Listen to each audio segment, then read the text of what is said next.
এই মুহূর্তে বিমানবন্দরে আছেন সহকর্মী আতর কাউসার। সবশেষ জানতে সরাসরি যাচ্ছি তার কাছে।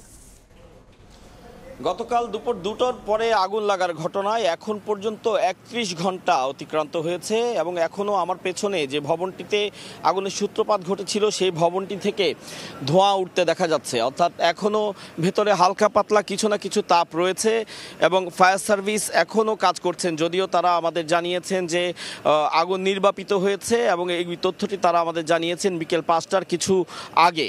এবং গতকাল রাতে 9টা 18-তে তারা আমাদের জানিয়েছিলেন যে আগুন পরিপূর্ণভাবে নিয়ন্ত্রণে এসছে, অর্থাৎ আগুন আর ছড়ানোর উপায় নেই।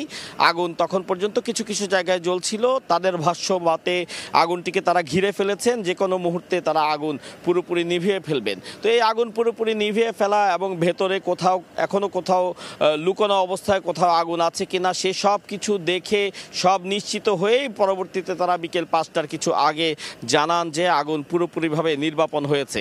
যদিও এখনও ফায়ার সার্ভিসের একাধিক টিম এই কুরিয়ার সেকশনের কাছে এবং কার্গো সেকশনের কাছে আছে, তারা ভেতরে পর্যবেক্ষণ করছেন।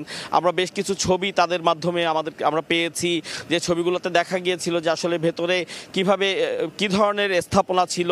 আমরা দেখেছি যে লোহার গ্রিল দিয়ে নানান স্থাপনা করা হয়েছিল, যেটার ভেতরে মালামালগুলো রাখা হতো এবং খুপড়ি খুপড়ি ঘর, যেটির কথা গতকালকে ফায়ার সার্ভিসের মহাপরিচালক বলেছিলেন, এরকম খুপড়ি খুপড়ি ঘর, লোহার ঘরের মধ্যে মালামালগুলো রাখা হয়েছিল, যার কারণে তাদের আগুন নেভাতে বেগ পেতে হয়েছিল। এবং একই সাথে তিনি অভিযোগ করেছিলেন যেহেতু সামনের অংশে অর্থাৎ কার্গো এরিয়ার সামনের অংশটি খোলা জায়গা, প্রচুর বাতাস ছিল, বাতাস থাকার কারণে অক্সিজেনের সহজলভ্য ছিল অক্সিজেন, যার প্রেক্ষিতেও আগুন নেভাতে বেগ পেতে হয়েছে। তো সবশেষে এখন পর্যন্ত নিশ্চিতভাবে বলা যায় যে আগুন পুরোপুরি নির্বাপিত হয়েছে এবং একাধিক তদন্ত কমিটি গঠিত হয়েছে, যে তদন্ত কমিটিগুলো পরবর্তীতে রিপোর্ট দিলে বোঝা যাবে যে কেন আগুন লেগেছিল, কি কারণে আগুন নেভাতে এত সময় লেগেছে, কি ধরনের মালামাল ছিল, কত টাকার ক্ষয়ক্ষতি হয়েছে।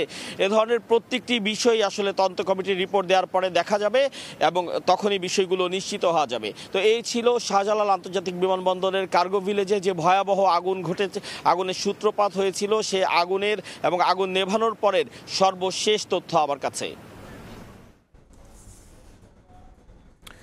আমরা সরাসরি ছিলাম হযরত শাহজালাল আন্তর্জাতিক বিমানবন্দরে।